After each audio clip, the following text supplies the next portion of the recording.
Les résultats financiers de Crédit du Maroc en 2019 sont de grande qualité. Alors dans la continuité de 2018, alors un peu impacté cette année, ou en tout cas en 2019, par des éléments exceptionnels dont le contrôle fiscal, mais si on fait abstraction, je dirais, de quelques charges exceptionnelles, on a des résultats solides, que ce soit le produit net bancaire, donc en haut du compte de résultat, mais que ce soit également le résultat brut d'exploitation, le résultat net qui serait en croissance de plus de 7% s'il y avait ces éléments exceptionnels. Donc ça traduit une très bonne activité commerciale.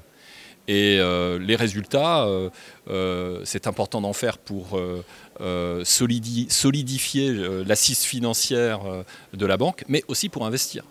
Et donc, il y a un programme d'investissement important pour les prochaines 3 années, avec 3 projets emblématiques. Alors, les arènes, donc le déménagement dans un nouveau siège qui est en construction et qui, si tout se passe bien, sera inauguré fin 2021, début 2022. Alors pourquoi on n'est pas au CFC?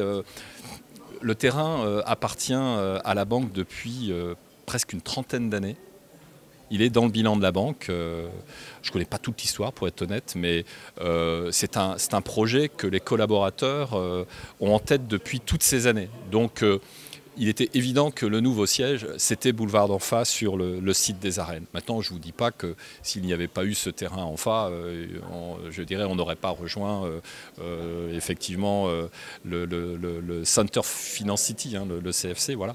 Mais bon, c'est l'explication. Et les 2 autres projets majeurs donc, en matière d'investissement, c'est le changement du système d'information et la transformation de notre réseau de distribution, c'est-à-dire des agences, hein, à la fois sous l'angle immobilier, mais aussi de la manière dont on travaille à l'intérieur des agences. C'est 1 milliard donc, de dirhams d'investissement sur les 3 prochaines années, c'est 3 tiers, un tiers sur les 3 projets que je viens de vous citer.